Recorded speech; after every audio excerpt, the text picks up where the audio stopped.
Eu gostaria de convidar para a mesa também Ana Carolina Lourenço, que é museóloga, formada pela Unirio, com mestrado em Ciências Sociais pela UERJ.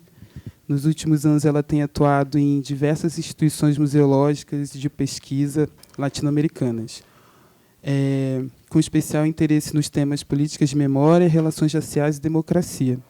Em 2018, a Carol foi cofundadora do movimento Mulheres Negras Decidem, que, através de estratégias inovadoras, visa reposicionar o lugar de mulheres negras na sociedade brasileira. Bom, além disso, foi minha companheira de graduação, uma amiga de muitos anos de trabalho. Primeiro, muito obrigada. Eu estou muito feliz de estar aqui com a Inaê, uma pessoa que eu conheço há muitos anos. Eu não sei se você lembra, mas acho que tem uns 10 anos que você me deu um curso. Ou seja, todos éramos crianças nessa época e estávamos fazendo um curso. E com a Flávia, né, que dispensa apresentações, que é uma pessoa que eu acompanho há muitos anos da televisão, que eu tive a sorte, o prazer de compartilhar experiências com a filha, experiências muito íntimas e transformadoras, e que sigo aí admirando muito. Estou muito feliz também de estar no Instituto Moreira Salles, uma instituição cultural de arte contemporânea, um pouco uma volta a uma série de debates que eu fiz há alguns anos atrás. Como o Rafa me apresentou, eu tenho um duplo pertencimento teórico, então eu sou uma pessoa que tem uma formação em museologia, sou bacharel em museologia e trabalhei meu primeiro trabalho na vida foi no Arquivo Nacional, quando eu tinha 15 anos. Eu fui PIBIC Júnior. Lembra, assim, primeiros anos do governo Haddad, e aí tinha um programa que se chamava.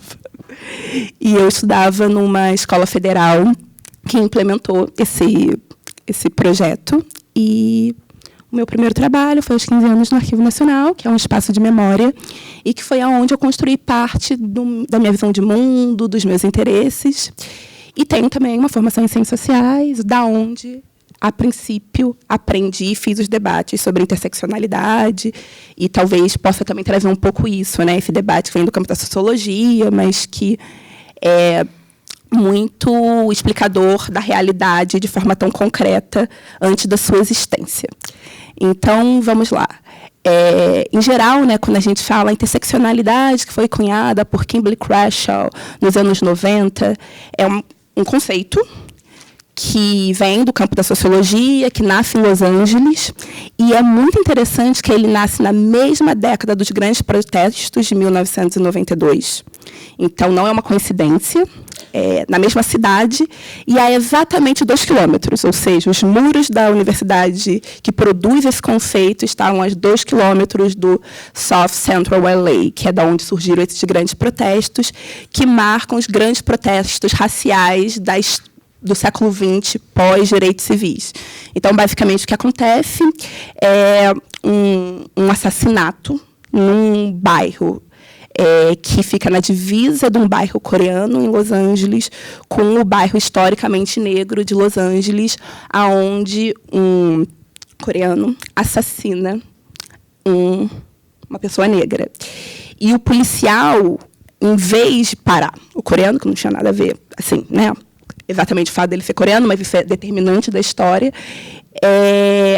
tenta culpabilizar a outra pessoa que estava com essa pessoa que é assassinata, e as pessoas vão para as ruas e fazem aqueles primeiros grandes protestos que muitos autores, como Luc Vacan, chama protestos de consumo, porque as pessoas saem na rua, além de quebrarem todas as coisas, elas também pegam coisas. Então, elas saqueiam, levam televisões.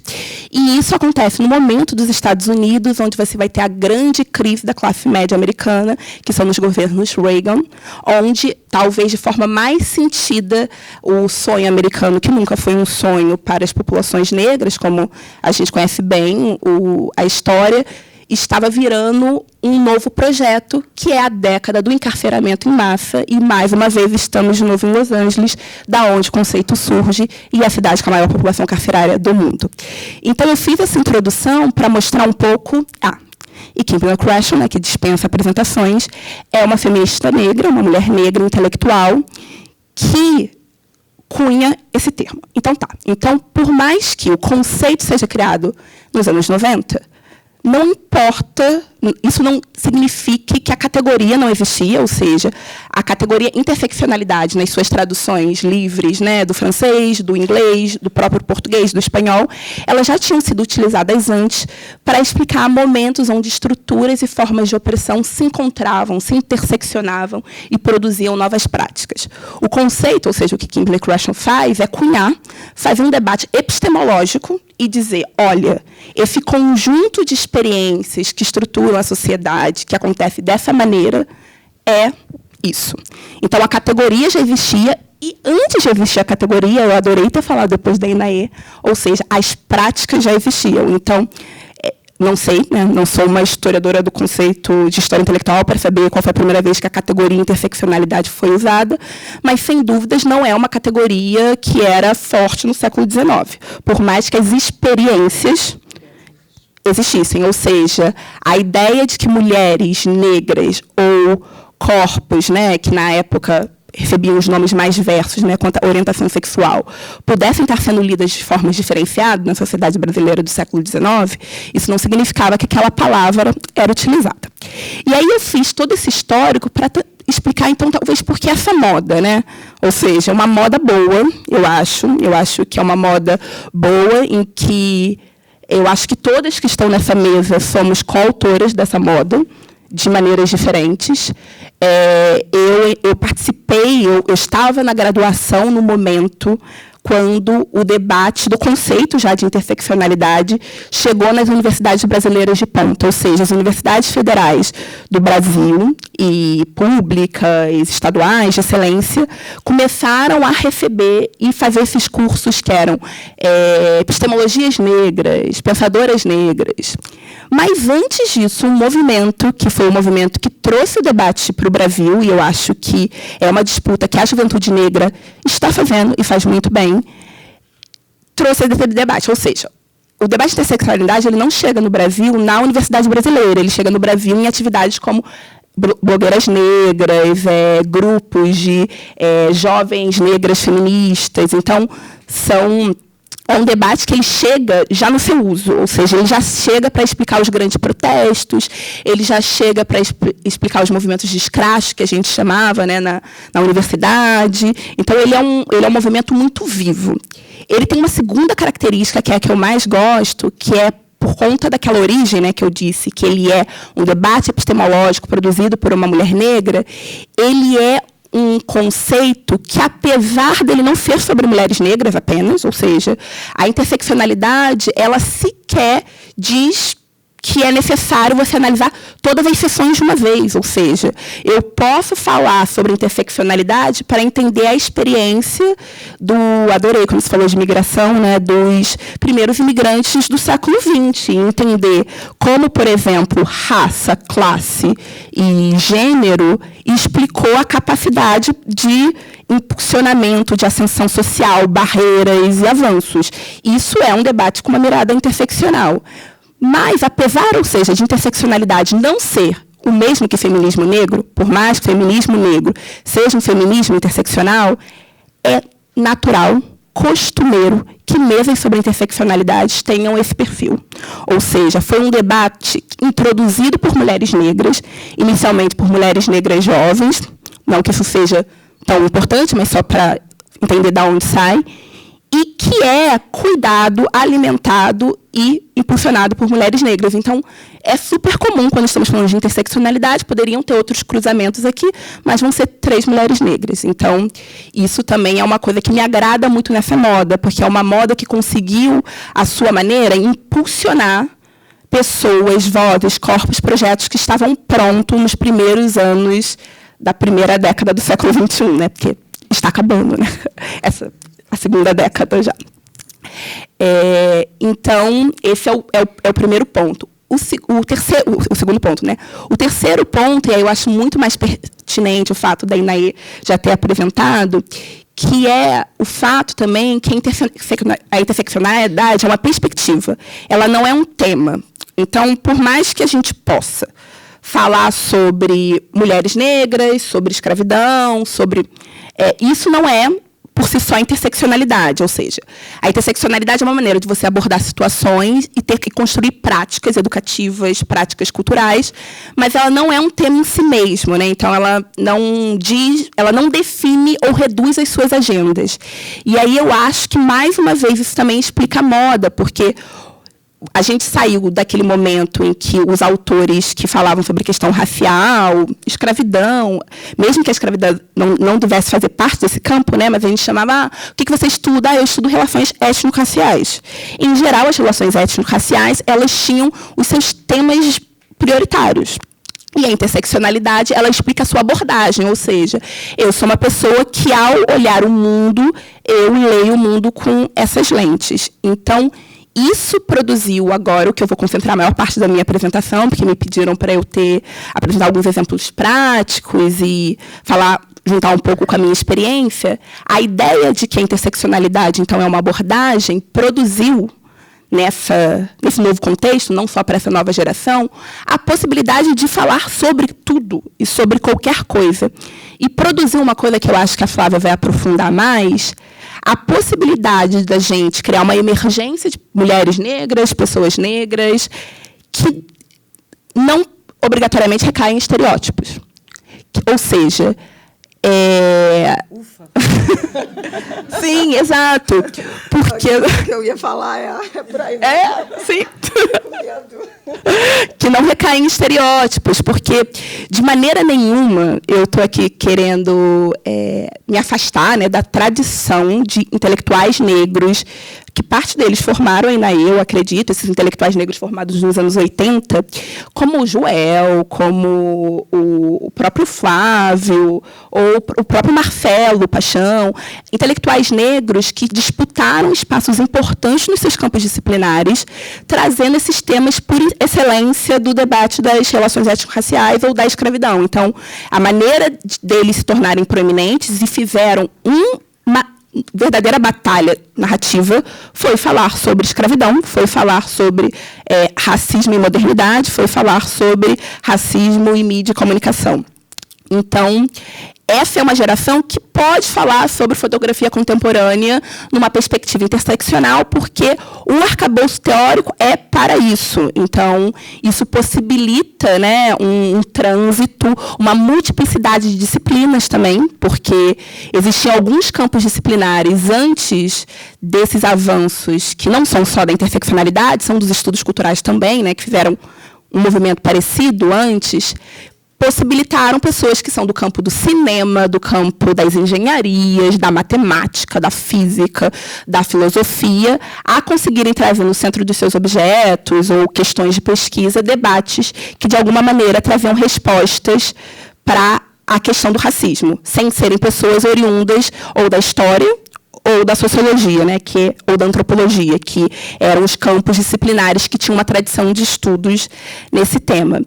E aí, como a gente pode não recair em estereótipos, isso não significa que a gente não recaia, né? Porque, ao mesmo tempo, por mais que a interseccionalidade seja uma perspectiva, ao ela ler o mundo, ela desvela, que aí eu acho que é uma outra coisa que a Flávia vai falar também, eu acho que isso com certeza, ela desvela a complexidade que foi o projeto racial do Ocidente. Então, ou seja, por mais que a gente possa falar sobre qualquer coisa, o primeiro insight que você tem ao usar o arcabouço teórico interseccional é chegar e constatar na certeza, por exemplo, que os indicadores sociais de bem-estar social no Brasil, eles são explicados através de relações de interseccionalidade.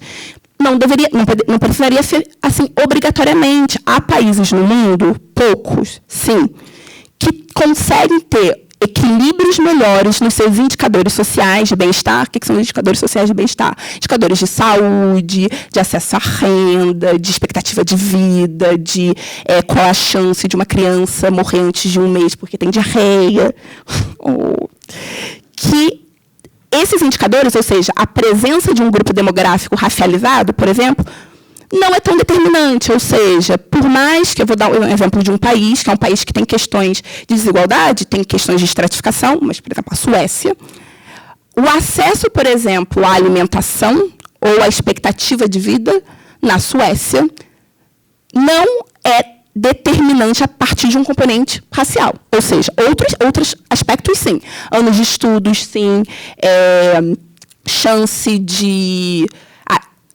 por exemplo, há um outro indicador, né, que é a ideia de você relacionar o momento em que você nasce e em que momento social você vai estar quando morre, né, que é o quanto a sua origem social determina a sua chegada social, né, numa tradução assim meio livre. Isso, sim, é determinado racialmente muito forte em um país como esse, mas outros indicadores muito consistentes, muito importantes e que são medidores de bem-estar não são definidos racialmente. Mas, quando a gente fala da maior parte do Ocidente, quando a gente fala de todos os países que viveram a experiência da escravidão transatlântica no centro do seu projeto, né? Ou até mesmo quando não era o centro do projeto, mas foi uma presença efetiva, né? Como em alguns outros países latino-americanos, há uma coincidência infeliz entre gênero, cor, raça e classe, né? Então, ou seja, apesar de ser um arcabouço livre, ele sempre traz a gente essa urgência que tem a ver com os nossos acessos a direitos fundamentais, ao debate de direitos humanos. Então, a gente, por mais que tenha um arcabouço teórico que nos possibilite falar sobre ser feliz, ou fazer um podcast maravilhoso que fala de vinho, sapato, às vezes, e da Amazônia no mesmo dia, não vai ser assim que a maior parte dos trabalhos com abordagem interseccional vão parecer. Eles, em geral, eles têm essa urgência de chegar no encerramento do problema, ou seja, é uma corrida no tempo onde, num país onde a maior parte das mulheres negras que entram no serviço público de saúde, maior parte 70%, né, podem receber menos anestesia ou no trabalho de parto, ou para outras operações, né, simples, mas sim, no trabalho de parto, sem dúvidas. Da violência obstétrica, né? Então, sim, então isso gera uma urgência muito grande. A Flávia, não sei se a Flávia se filia muito a isso, mas eu acho que ela faz, a cada 3 semanas, uma coluna que parece que ela se filia, que é esse debate de como a gente não recai num afropessimismo, né? Nessa ideia de que a gente tem que... só podemos falar sobre aquilo que é urgente e que mostra a nossa letalidade, a nossa mortalidade, e como isso gera um debate sério sobre saúde mental, que também não foi a minha geração, agora eu já, infelizmente, é a geração mais nova que a minha, que hoje quem tem 22 anos, 21 anos, que estão liderando muito bem esse debate, colocar isso no centro da questão, como, né, aliar ativismo com saúde mental. Mas, então, como a gente pode fazer isso? Eu desenvolvi algumas experiências diferentes na minha dissertação, em projetos que eu atuo, que um deles o Rafa citou, né, que é Mulheres Negras Decidem, que é a ideia de como a gente consegue engajar pessoas, sobretudo quando a gente está trabalhando dentro de um projeto não só interseccional, mas feminista negro, né, que é interseccional, mas que tem um público ali muito claro, como a gente consegue atrair esse público, produzir engajamento, uma nova onda de consciência, sem recair em estereótipos. Então, a gente chama que é como construir essas narrativas positivas, que não signifiquem narrativas ingênuas, ou narrativas que ignoram o debate central sobre, por exemplo, que o direito à vida ele estrutura a Constituição brasileira, então devemos sempre voltar a ele quando ele não está colocado. Então, não é ser ingênuo em um país ou numa cidade como o Rio de Janeiro, com índices tão brutais, por exemplo, de violência policial, mortalidade, homicídios,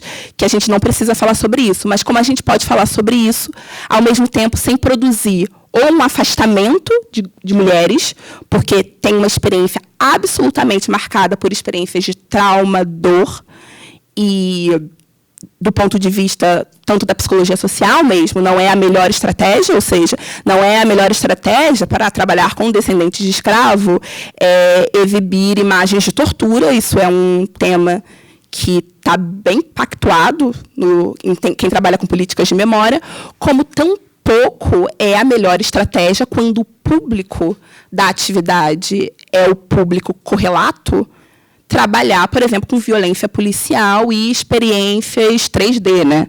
Faz sentido você, por exemplo, fazer uma apresentação e eu gosto muito dessa abordagem, né? Uma apresentação, por exemplo, interativa e construção de narrativas com dados, com projeções, com sonoplastia, que possibilitem você entender que aqueles números eles representam vidas, pessoas que têm nome, que se chamam João, que têm um sobrenome, que é Silva, claro, sem dúvidas, mas que não é a melhor abordagem, a melhor plataforma ou o melhor suporte para você trabalhar com populações correlatas. Faz sentido você fazer em Genebra, num encontro de alto nível de lideranças, mas faz menos sentido você fazer numa região próxima da Cidade de Deus, por exemplo. Então, esse é um ponto importante, né, que tem a ver com como a gente trabalha com a minimização de riscos mesmo ao trabalhar com esses temas.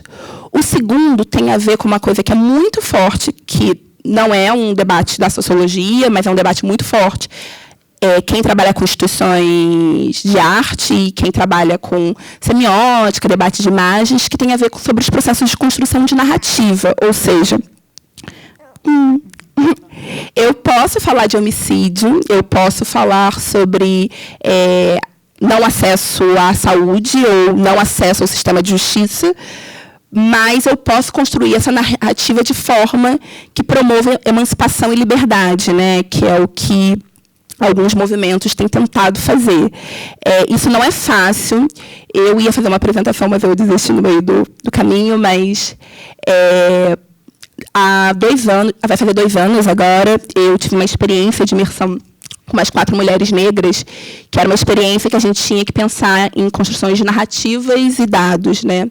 E aí a ideia, em algum momento que a gente gerou uma provocação, era como, as 4 eram mulheres negras, como a gente conseguia criar um produto capaz de engajar outras mulheres negras que tivessem perfis mais amplos do que os nossos, todos eles baseados em dados positivos. E aí a ideia disso era que a gente sabia que é fácil fazer, na verdade. Eu acho que as pessoas negras aqui, que têm alguma experiência de ativismo, a gente sabe que pela própria estrutura das redes sociais, é fácil você produzir engajamento, por exemplo, quando você compartilha casos de açoitamento, né? Ou quando você compartilha o que a gente chama de conteúdo inflamatório, né? E é inflamatório de inflamável, mas é inflamatório também, né? Que são coisas diferentes, mas que não é tão simples produzir engajamento quando você trabalha com dados que podem ser positivos, mas que, ao mesmo tempo, e aí eu acho que a Flávia vai falar sobre essas fases,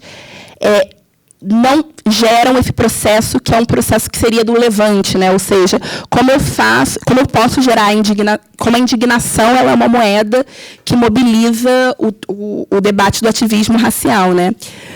Mas aí a gente chegou em alguns casos, a gente monitorou as principais hashtags que eram utilizadas por mulheres negras na época, e quais eram as que geravam mais engajamentos e no que elas estavam sendo utilizadas.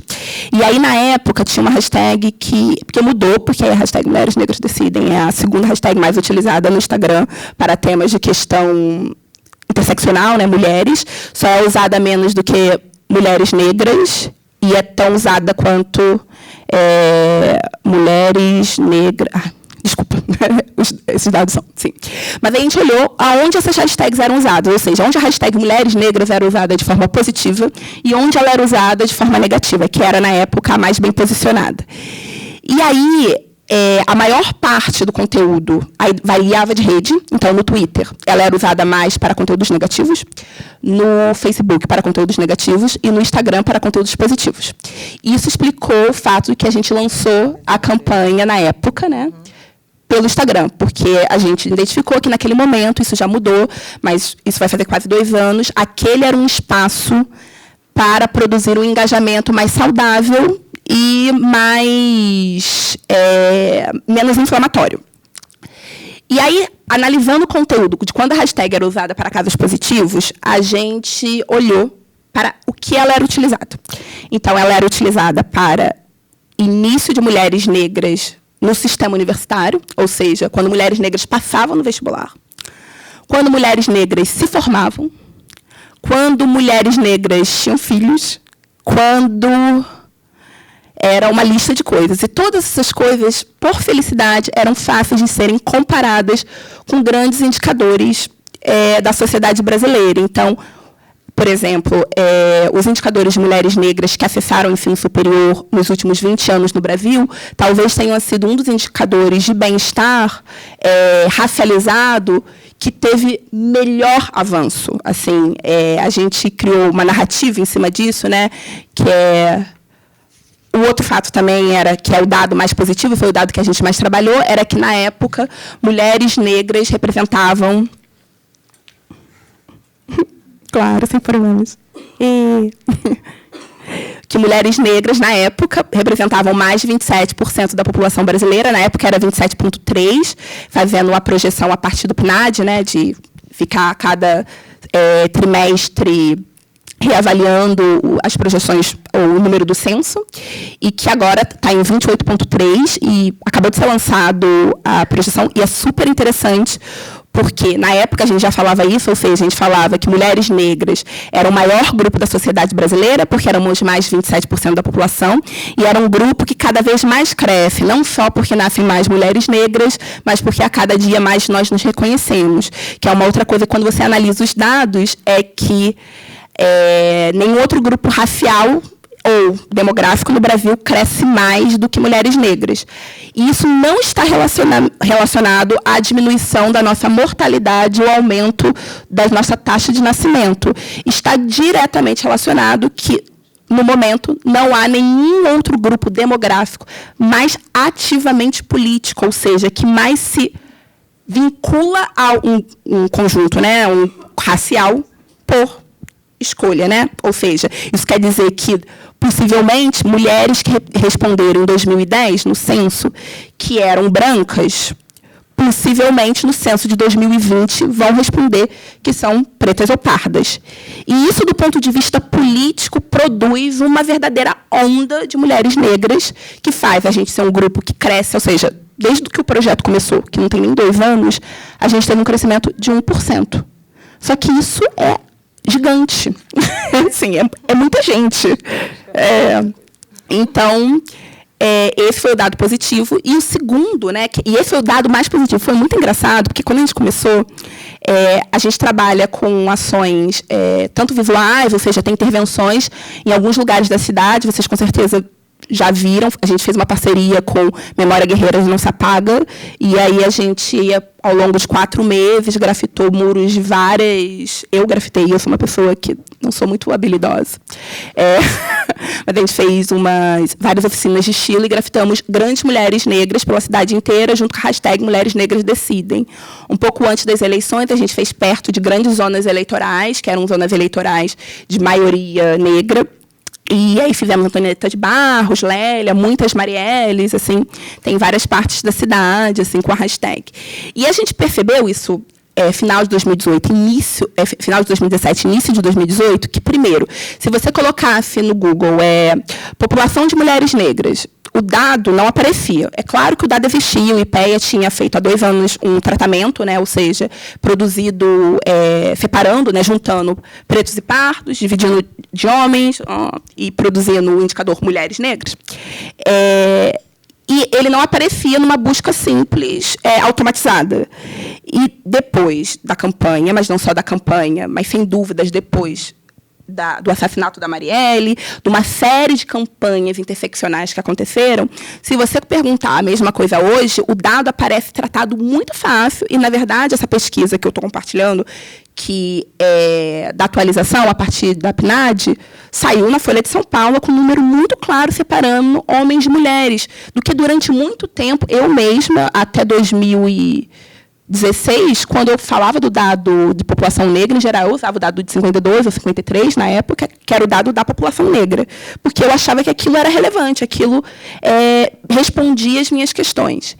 Então, E a gente percebeu que, ao tratar isso e falar que a gente era o maior grupo demográfico, que era o grupo que mais crescia, e mais crescia por identificação, as pessoas se engajavam de uma maneira que era quase aquela síndrome de competição, mas assim, que era positiva, que era, sabe, é um debate meio de democracia um pouco primário, né? Que é tipo assim, então se todo mundo levantar a mão e falar para onde é para ir, a gente vai, né? Porque a gente tem 28,3%. E isso engajou muito. E aí depois a gente começou a trabalhar com todos esses outros dados, ou seja, que nos contavam sobre os problemas de acesso ao sistema de saúde, ao sistema educativo público de excelência, mas que, ao mesmo tempo, ele apontavam para essas performances construídas pelos movimentos da luta antirracista das últimas décadas. E aí esses dados eram, sobretudo, sobre a universidade, mas também eram dados sobre melhoria de números de evasão escolar, eram dados sobre performance no Enem. Os dados de saúde e educação são dados muito bons e, assim, para quem trabalha em escola, é bom saber, são muito fáceis de serem usados e são coletados de forma muito periódica, né? Tem um censo escolas, né, que os professores aqui, sem dúvidas, conhecem.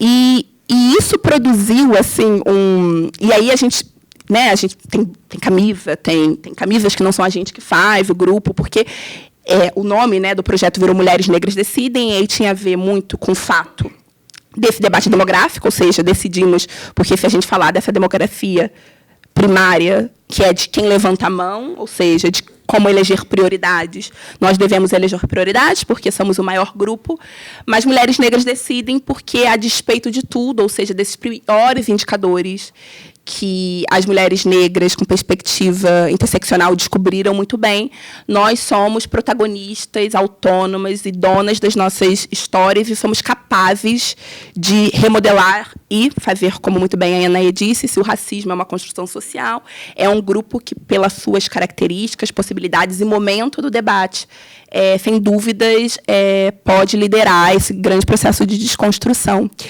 E isso foi interessante porque a gente não fez uso de nenhuma imagem negativa, a gente não fez uso de gatilhos, né, que a Grada fala muito bem, né, nesse debate de memória, esses gatilhos que nos transportam para... eu não sei você, Flávio, e Naê, por exemplo, a minha mãe, ela não assiste a Cor Púrpura. A minha mãe é uma pessoa com debate racial muito bem constituída, é advogada, é uma pessoa muito...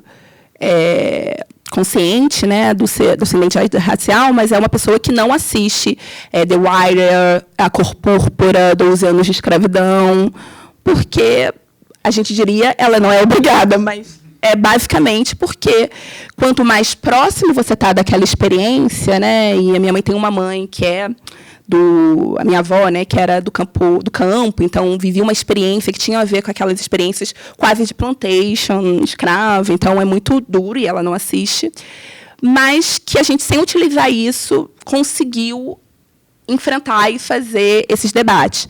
É um projeto que a gente chama de multiplataformas, né? Então ele usa de linguagens tanto mais dessas oficinas mais diretas, de uma comunicação mais de guerrilha mesmo, que a Gabriele Rosa, que é quem toca mais, que você conhece bem.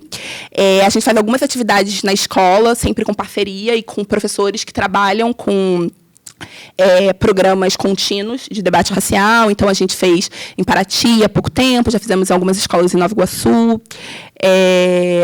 A gente faz esse debate de opinião pública mesmo, que é pedir para que grandes institutos tratem dados de certas maneiras e retorne, mas que foi, para mim, assim, talvez uma síntese muito perfeita desses acúmulos, ou seja, né, desculpa, eu já acabei, porque já me mostraram 5 minutos há muito tempo, aonde eu consigo juntar, ou seja, não sair do debate sobre direitos humanos, direitos fundamentais, mas, ao mesmo tempo, conseguir produzir engajamento, e um engajamento que não termine em se enclausurar e produzir gatilhos tão perversos como esses gatilhos das experiências mais duras e materiais do racismo produzem. Muito obrigada, estou super aberta para perguntas, e é isso. Carol, eu, enfim, sou feminista negra, como eu te disse, e eu me reconheci muito na sua fala, porque eu conheci a Kimberly, na Bahia, né, Kimberly Crenshaw. E eu lembro, nos inícios dos anos 2000, e eu lembro como isso foi impactante para o movimento negro, de forma geral, especialmente porque as mulheres negras estavam se reconhecendo nessa perspectiva e compreendendo também que, infelizmente, aquele movimento negro não ia dar conta das nossas demandas e que a gente precisava fortalecer o movimento feminista negro. Né? Enfim, e como não só o movimento feminista branco não ia dar conta, como o movimento negro da forma que estava sendo construída e que a gente precisava fortalecer esse movimento, né? E aí a minha pergunta vai mais no sentido assim, como o movimento negro, né? Especialmente o movimento feminista negro, eu pergunto isso porque, enquanto educadora, pedagoga, pesquisadora, o meu foco de pesquisa está voltado na contribuição das mulheres negras para a educação. Como é que o feminismo negro impacta nisso, né? Como os nossos saberes de militância vão impactar na academia, que é uma coisa que você citou, né? Tipo, a gente tem a interseccionalidade, mas assim, como é que isso vai impactar na perspectiva da decolonialidade do saber? Como é que a gente vai decolonializar esse saber a partir de perspectivas feministas negras? Eu acho que as primeiras teses sobre isso estão acontecendo agora, porque, basicamente, tem a ver muito com o feminismo negro que usou a internet, né? Sobretudo, né? Porque também é uma coincidência, né? O renascimento do feminismo negro, esse que a gente chama de uma certa maneira, ele tem um vínculo muito forte. Agora com as redes sociais, mas na primeira década dos anos 2000, eu adorei ficar essa coisa das décadas. É porque eu cheguei a essa conclusão há pouco tempo, que 2020, ano que vem, é a segunda década. Que vai entrar a terceira, exato. Que está acabando a segunda, né? Mas, então, a primeira década dos anos 2000 eram basicamente de blogagens, né? Que a gente chamava de blogagem coletiva. Então, as blogueiras negras, por exemplo, elas iniciaram esse processo e tem ela mora na Bahia agora, mas ela, na verdade, é do Pará, Tiane Neves. E ela está fazendo uma tese sobre blogagem coletiva. E é bem interessante. Não está pronta ainda, mas qualificou agora. Estava no Rio há pouco tempo. Tem, do ponto de vista de práticas pedagógicas, tem também algumas teses que estão tipo, no prelo, né, que a gente chamaria, que estão saindo. Tem uma da Camila Machado, que ela é atualmente professora do Pedro II, está terminando o doutorado na Unirio, e acompanhando os que ela chama de gestos mínimos, acompanhando um grupo de crianças negras dela ao longo de 3 anos. E ele faz um novo debate sobre práticas decoloniais. Ela trabalha, inclusive, com esse marco epistemológico mais, né, da decolonialidade. E tá aí. Tem outros. Tem alguns homens também. Que eu resolvi não citar nenhum. Mas a própria Kimberly. Poucas pessoas, na verdade, leram a Kimberly. Primeiro, porque a Kimberly basicamente não foi traduzida. Os livros dela não foram traduzidos. Eu lembro que a primeira vez que eu a li mesmo foi em 2011, 2010.